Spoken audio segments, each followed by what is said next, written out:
Sword of the Meek, which is a combo that caught a lot of people's attention at the very beginning. But then people realize it's a 2-card combo, but you don't win right away. And it takes some time. Yeah, it takes some time. And a lot, would you rather do that? Would you rather show and tell? So a lot of people, or reanimate, a lot of people ditch the combo right after. So you're not going to see a lot of Thopter Foundry Sword of the Meek decks in Legacy. So it's kind of refreshing to see him at the 4-1. He also has Chalice of the Void. That's like a combo deck, right? Yeah. Play turn 1 Chalice. A lot of decks just fold to that. A little surprised not to see Keith have one there, as he's going to put the hand face up. Force of Will, Tezzeret, Sword of the Meek. There's also a couple lands, so you see Carl's going to pick up his hand, probably spread them out for us. There's an island and Pluto Delta as well, so we could see a turn 2 Tezzeret here. Yep. However, that Force Will means that the Belcher deck can't go off right away. Exactly. Or at least we don't think so. We have a lot of times the Belcher deck, when it's on the play, will go, da-da-da-da-da-da, do I win? And if you don't Force Will, they do. And this is one of those where, while we know it's there, you may want to make him Force a Will, because if he does, he gets rid of Tezzeret and it buys you a heck of a lot of time. But Carl's got to play really well here to actually burn a spell or two that's not vital. You can't really go all in and then hit a Force a Will, because you're in worse shape than you would if you had a Tezzeret. That's really interesting, too, because the only blue card that Keith does have is a Tezzeret in his hand. So if he were to play that Tezzeret next turn and does draw a blue card, then Hendrix could go for it as well. But it makes you wonder if Keith has an idea of what Hendrix is playing. He is a guy who is well known in this area and does put up some successful results. So it doesn't look like his hand's all that great, though. He's got double Belcher, he's got a Lion's Eye Diamond, a Burning Wish. So it looks like he has a lot of the cards to actually kill with, but none of the starters. He has to discard now because he didn't, unless he mulliganed. He must have mulliganed. Yeah, he must have mulliganed. Okay, because, Jody's like, how many cards in your hand, Kind of pointed at him, so it kind of gave me the idea he actually did not mulligan. And in that case, you got to play that Lion's Eye Diamond. You can't really discard with the Charbelcher deck. Yep. So Keith is going to play a Sword of the Meek, add some mana. Going to play a Nile Spellbomb. Main deck Spellbomb. Yep, they normally have one of those because they can transmute artifact form, find it with Tezzeret, all that good stuff, and he's just going to keep the Force One of the Tezzeret in his hand. So I think he's got a pretty good idea, does Jody, what he's playing against. He says, I'm not letting this thing go. No, good hold by Jody. A lot of people would be tempted to play the Tezzeret, and then he could realize himself to be dead right away. And he draws another Burning Wish. Not really what he needs. So probably going to see a Lion's Eye Diamond come down here to prevent discard. You might see him discard here, but I probably wouldn't want to. Yeah, he's not on the Storm Kill this game, that's for sure. He's got multiple copies of Burning Wish. He's got a couple of copies of Charbelcher in his hand as well. So, again, he's got the ways to finish off the opponent, but he doesn't have any of the rituals to get the job done. So, going to be a tough game for Hendrix to win, just a really poor mulligan. And, one of the things about Belcher is that your goal here is to steal the first game a high percentage of the time, so that, on the third game, he'll be on the play. And then you can make it so the opponent has the mulligan for Forcible to be able to get the job done here. Right. But that's not something that Keith's going to have to do. And now Keith is going to play a Dark Slick Shores, going to float 2 mana. And now we're probably going to see Tezzeret join the party, which means that Jody likely drew another blue card. Yeah, and he actually discards Burning Wish here. So Carl opts not to play the Lion's Eye Diamond to keep the Storm Dream alive. I'm not sure if I like that, just because you're playing against a blue deck, and I kind of want all my cards, but we'll see what he does here. So Tezzeret now up to 4. Blue card in hand to allow Jody to force a will if Carl tries to get frisky over there, try to combo someone out.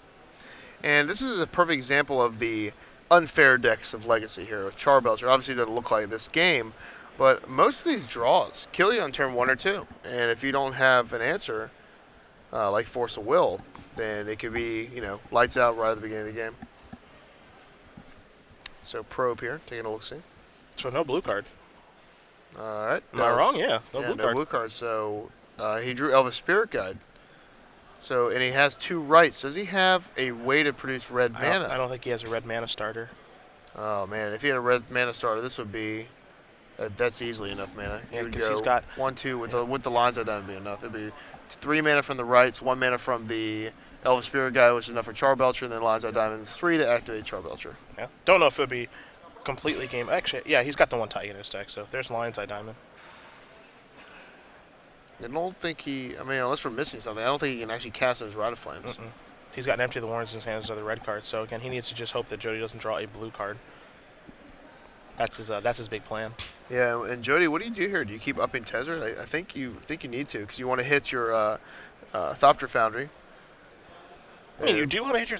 I don't know. Like, I don't love trying to hit Thought Profounder here. The only reason is because I don't feel like it does very much. It's like a very slow clock. The life you're getting, it's not going to matter. You can pitch it Force Will though, right? Oh, that's true. Yeah, that's true. Okay, I forgot about that one. It is blue. Yeah, it's one of those weird blue artifacts that you can ditch it. That's the only reason I would want. Yeah, you don't have time for that right now. Right now we're scraping for a blue card. Yeah.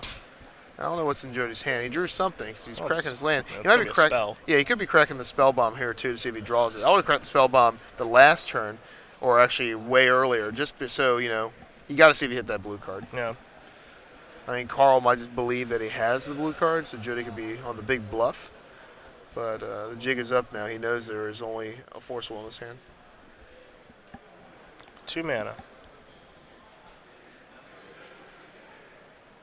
This is a Chalice of the Void on 1, and that is going to be a big problem. That is backbreaking. Yeah. That is Carl's entire game right there. Yeah, it's a very, very difficult card to go off through.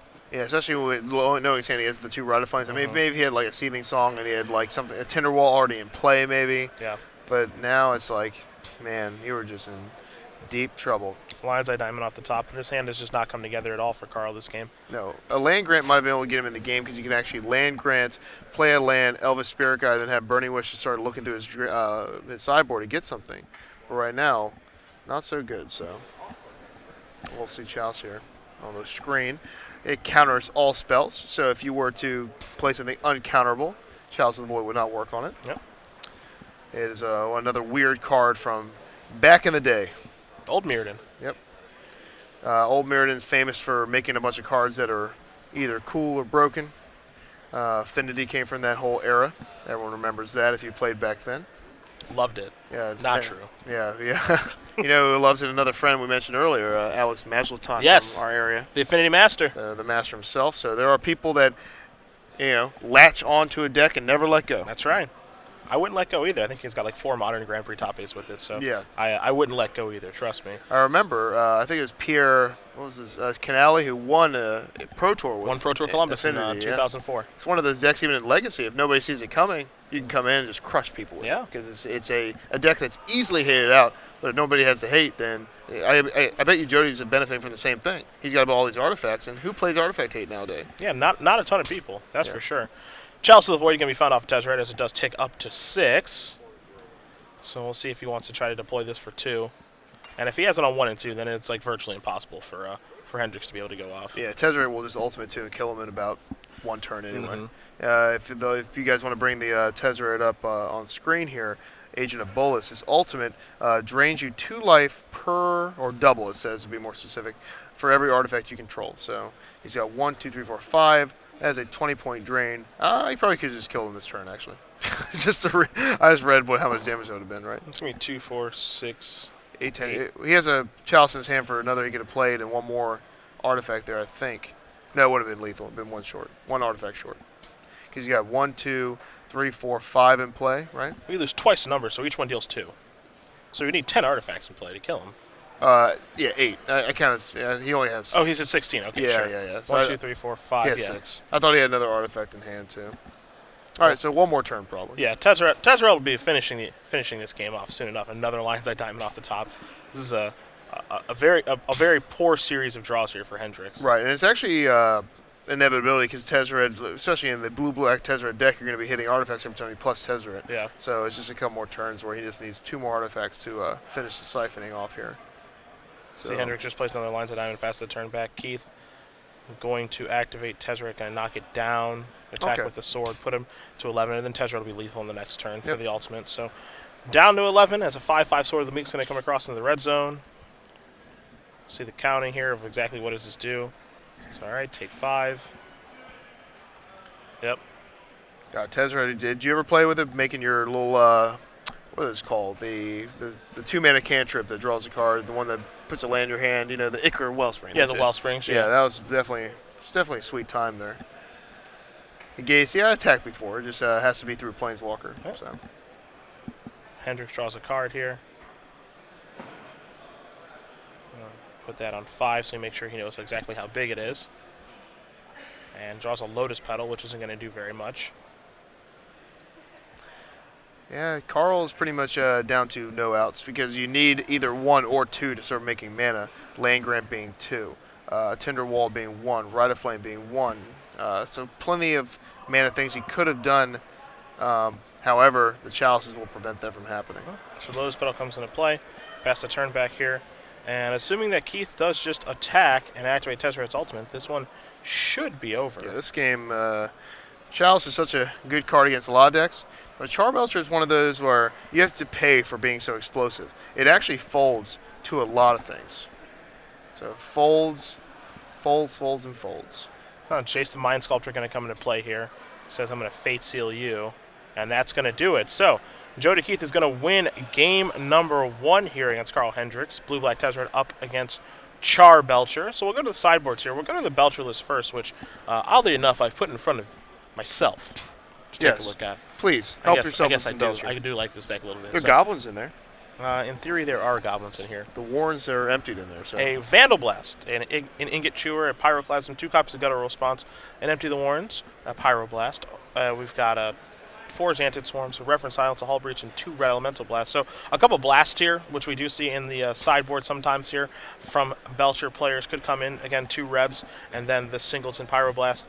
You also got 4 Xantid Swarms, but those are for more counter-heavy matchups, so I'd be a little surprised to see them come in here because there aren't a lot of counter spells here, just 4 Force of Wills. And then the Singleton Ingot Chewer is actually pretty good against Chalice of the Void because even though the Evoke cost is a single red, its actual casting cost is what Chalice cares about, and that's 5. Yeah. So that can actually take care of a Chalice where Vandal Blast could not. So I see that card coming in, but again, with Belcher, you don't really change your deck too much. A lot of these Singletons in the sideboard obviously are for Burning Wish, so I don't see a lot of cards moving in and moving out because you want to make sure that your deck does the same thing every time. Yeah. Well, on the flip side, we have an artifact sideboard. And a lot of these cards I've never actually seen before in play. I kind of know what they do. Cursed Totem, that's the one where activated abilities of creatures can't be played, I believe. Yeah, Cursed Totem. 2, the Abyss. The Abyss. Funny card again. Nobody really plays it. It's one of those cards that you have to I believe you have to sacrifice a non-artifact creature during each turn. Both players do.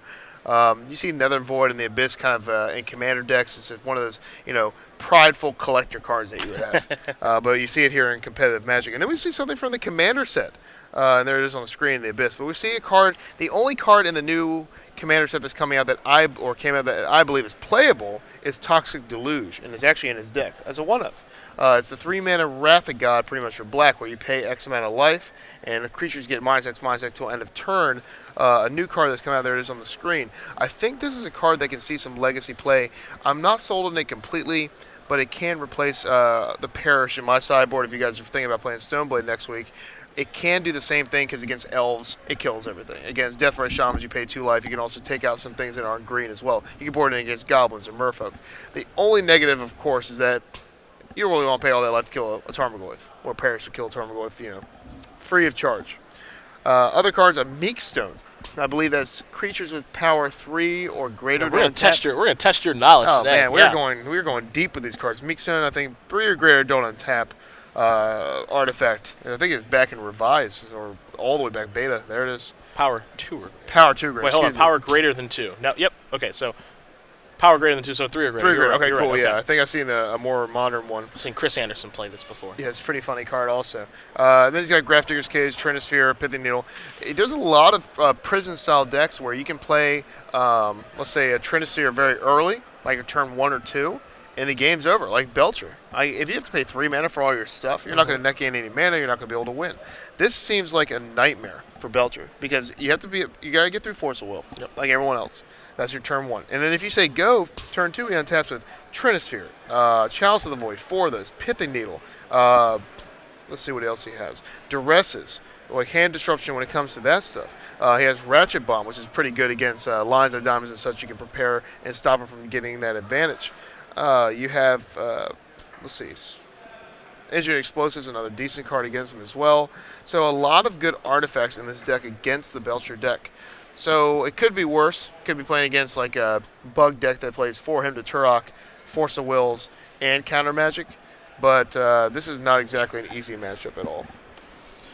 Yeah, I think it's going to be a rough road ahead for Carl. You see Jody shuffling up. Looks like Carl is just turning to his sideboard a little further here before we do move forward. So he'll be on the play for game number 2. We'll see, again, both these players sitting at 4-1. Each of them have picked up a loss so far. Belcher, this kind of glass cannon strategy. If things go the way that you're hoping, you'll run people over and kill them on turn 1 a bunch. Yep. If If not, not, yeah, it's going to be a rough day. Real tough. Real tough. All right, so we'll see if Carl can get it done. He's actually taking a break from the table. He's questioning the judge about something. A lot of times players, if you guys are confused about how a card works in interaction, you can step away from the table and ask the judge. They can kind of give you the 411 on how some cards interact. And that happens a lot more in Legacy than it does in Standard. Yeah. Older There are cards. some confusing cards in Jody's deck. Transmute Artifact. That one has a lot of text, even though you didn't see it that game. Chalice of the Void. Again, it's this card that makes it so that a certain casting cost of spell cannot be cast, but it's a trigger. So the controller of the Chalice actually has to remember the trigger, or something bad happens. So stuff like that. You got to make sure that you that the cards there. You make sure you want to know how all of them work as you prepare to move forward, especially when you're down a game. Yeah, definitely. Lion's Eye Diamond can be a little bit confusing too, but how and when you can add mana, because you do see Storm a lot of time have to hold priority and break their diamond. How does that work with Belcher? With Burning Wish on the stack, you break it to add mana and then activate, or to actually cast Empty the Warren, stuff like that. So there are some confusing cards in our old Legacy format. Yeah, I remember when Lines of Diamond was unbanned in Legacy, and it really shook the Legacy world. Dredge really got a kick from that kickstart. Discarding your hands on negative for that deck. They enjoy discarding their hand. Yeah, not at all. They don't care. And same thing with Belcher in this situation. You don't care if you discard your hand because it's a free 3-mana Black Lotus to activate your Char Belcher for the win. And it's just fantastic. And then, of course, Storm doesn't really mind either because he gets to replay Infernal Tutor on the stack, allows you to get any card out of your library, such as Demonic Tutor, with a little bit of Lines Eye Diamond help. So the negative on that doesn't seem to be too harsh, and a lot of people take full advantage of that. Well, I'm not sure exactly what the question is being asked, but if we do find out, we'll certainly relay it back to you guys at home. Of course, we do appreciate you guys joining us here. Cedric Phillips, Shaheen Cerrone, at SCG Live, hashtag SCGDAL for your tweets all weekend long. Shaheen, an enemy of Vintage, so if any Vintage players out there, they can certainly tweet at you. I'm not an enemy. I'm more just uninterested. It's kind of like, it's funny. I went to Star City and sold about a mountain of cards at one point. It was all commons on commons, and I got like $450 for a bunch of junk commons on commons. And the moral of the story is, I love you, Commander players, because you're the reason why those cards are worth so much money. I mean, who else needs these cards that haven't been played in ages, and they're all Commander staples now? It's selling. Same thing with rares. I mean, like a Chroma's Memorial. How'd I get $12 for that? Well, thank you, Commander players, because you guys play these cards. So thanks to them, they keep the value of these cards that are real sweet, that rotate out of Standard, that maybe people won't play anymore, or really good like draft rares. Those things keep value. So even though I don't delve into the Commander mindset, I don't really play it that much just because I'm not patient enough for the long Commander games, I still respect them, and they're making Magic better altogether, too. Yeah, I mean, I'm a big fan of Commander myself. Don't get to play it very often, but when I do, it's a lot of fun. And now one thing that we're doing on Star City on the free side too is we've got Commander versus videos that are happening that a lot of people have really liked. So big pro Commander guy right now. Yeah, my Cube is my casual outlet, I guess you could say. And Cube can get real competitive at some point. Yeah, power in that Cube? We have a bunch of cubes. We have a powered combo cube, fully on proxy, pretty sweet. We have a regular rare cube with unpowered. That's my favorite one. And then we have a tribal cube and then a common uncommon cube. All right. So we got the cube roulette wheel. We can choose whatever we want to do. Definitely real fun. And for you guys out there who enjoy cube as well, you can tweet me with some ideas at Shaheen MTG. I mentioned that his Sugu's Second Right's my favorite cube card of all time. You can tell me what your favorite cube card is as well. We kind of based it off the Moto cube. Well, we had it way before Moto had a cube, but it's very similar. And Moto tried to put power in their cube, and it wasn't really fun. They took the cube power out. When you don't have power in the cube, you have these real long, fun, sweet interaction matches. When you have powered cube, I was just like, turn 1, Karn liberated. I mean, that's not too fun to play against. So. You're talking to the wrong guy. It's fun to do. You're talking to the wrong guy. Oh yeah, that's the most you're fun modern. That's the most fun thing in the world. What are you talking about? It's turn 3 in modern. Get out of here.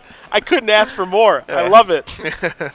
Jeez. As long as you're the wielder. Oh, I had fun doing it. I said, when it's done against me, I get real steamy there. Yes, I just take it. Yeah. I know Karn's power. I deserve to lose to it. Okay. That's fine. If I could play turn 1 Karn, boy, sign me up.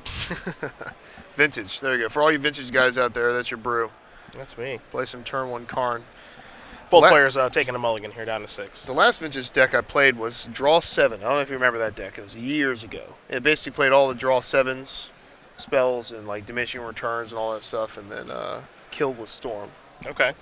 That sounds powerful. It was. It was before Time Vault was errated, unerrated. Then, whatever series it was at wasn't good before Tezzeret. So, pretty sweet deck. Vintage is another animal out there, another world. Yeah, it's not for everybody. No, not for the weak at heart there. You know what is for everybody now? Legacy. Yeah, for sure. Anybody can pick up a deck. Yeah, expect a big tournament next weekend in DC. Yeah, me too. Whenever you got those East Coast Grand Prix, yeah, expect competitive play, expect some real good players, expect a lot of attendance. Yeah. I know there was a Grand Prix in DC a couple years ago that was absolutely huge that Brad Nelson beat Owen Turnwall in the finals. Those guys now teammates on Team Star City Games, but looks like let's see here. Are we having a turn 1 kill? I can't Dead? tell. I can't tell what happened. I'm not sure if he drew one too many cards or not, did Keith.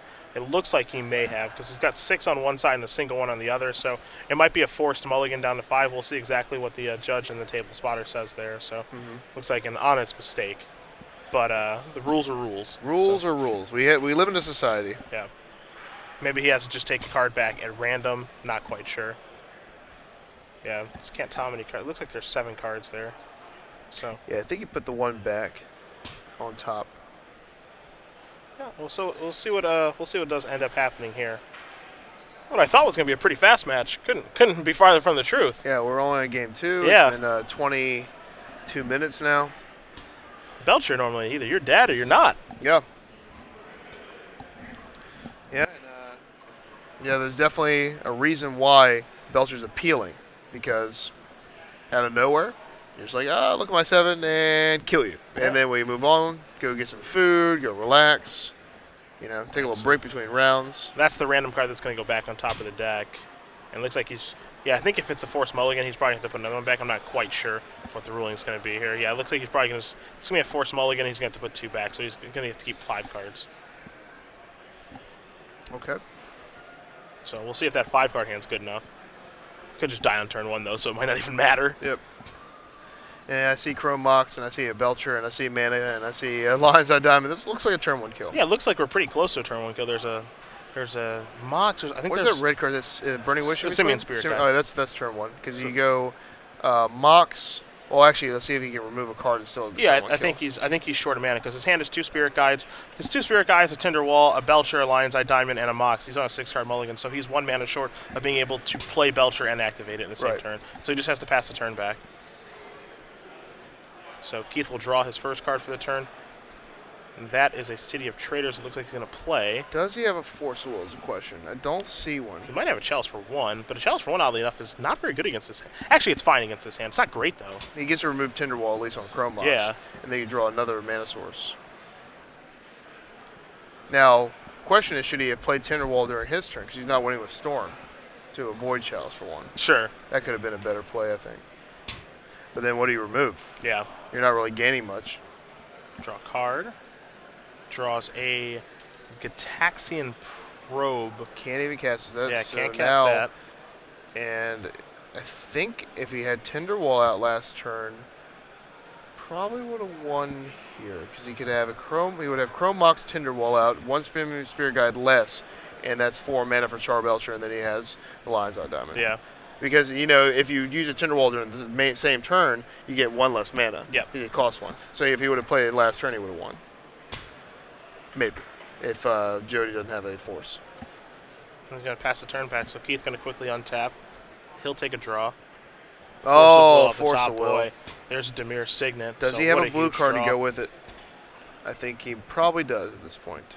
Burning Wish the draw off the top here.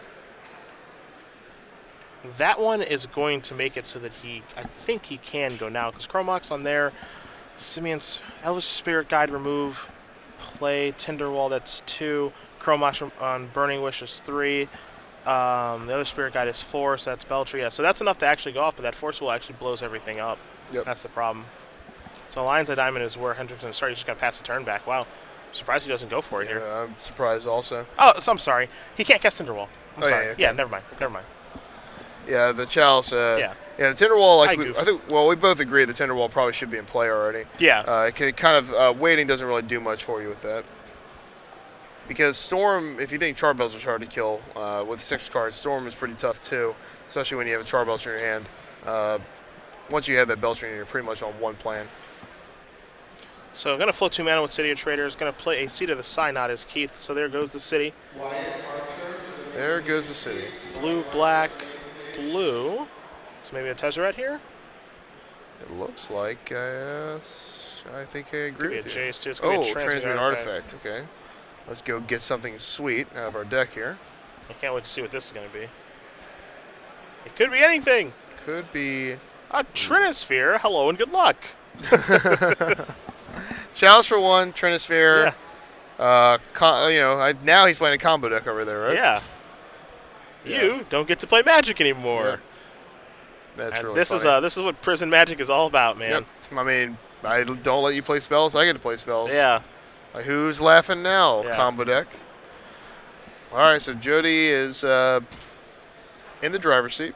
Yeah, to put it bluntly. To put it as mild as I can. Yeah. So Transmute Artifact, you see Hendrix is reading that. So he sacrifices a 2-mana artifact, and then Trinisphere costs 1, so you need to pay 1 more for the Trinisphere. Yep, it's no Tinker, but it's close enough. It's got great artwork, at least. It does. Because that's a picture of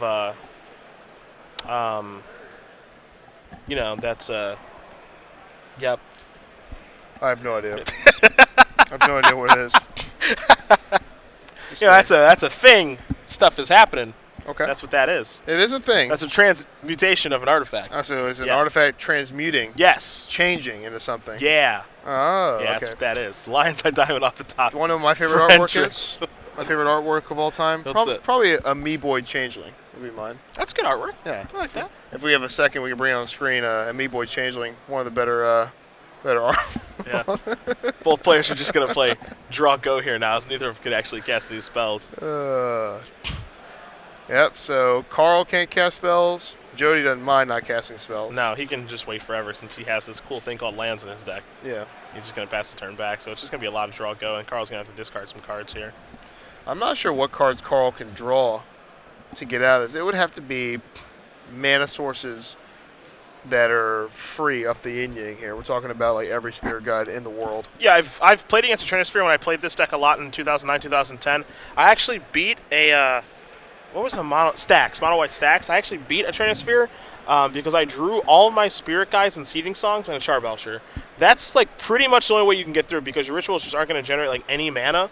So it's super hard to be able to do it. You have to make sure that you discard appropriately.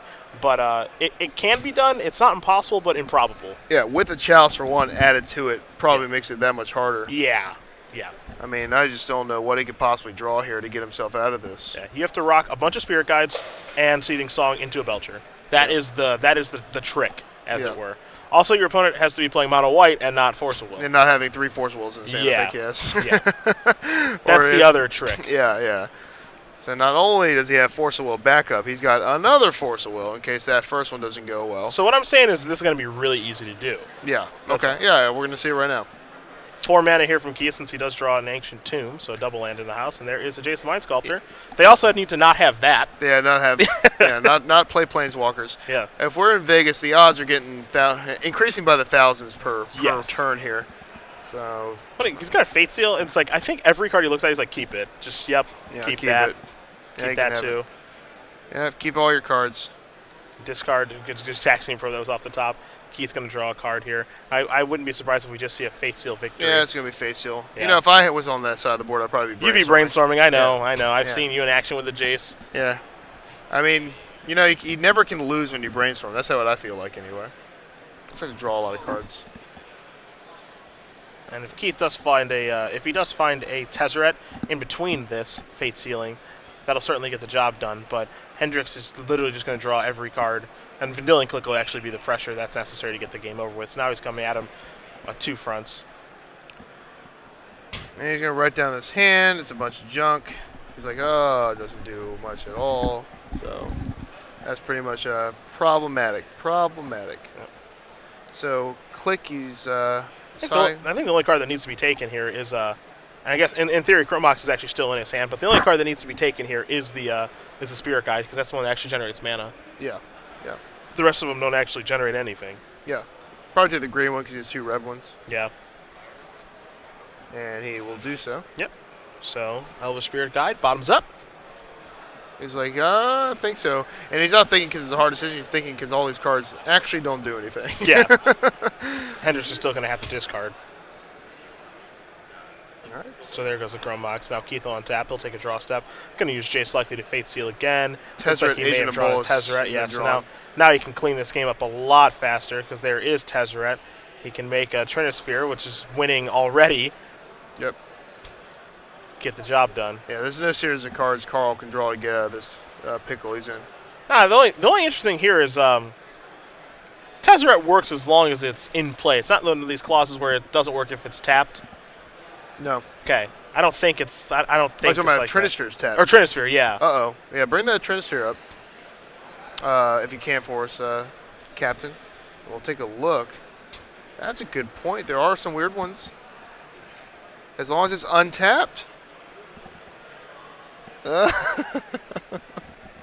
what I thought. Good, they don't have that on cards very much anymore. Yeah. And so I was like, man, I think You're if right. that thing is tapped, he might die. But I don't know if Hendrix realized that. He may have just given up at this point, and he is going to concede the match. So Jody Keith is going to defeat Carl Hendrix 2-0. Blueback Tezzeret does defeat Charbelcher. To be fair, he had 2 Force of Wills. But, yeah. I mean. Also, Chalice on 1. Chalice on 1, too. But he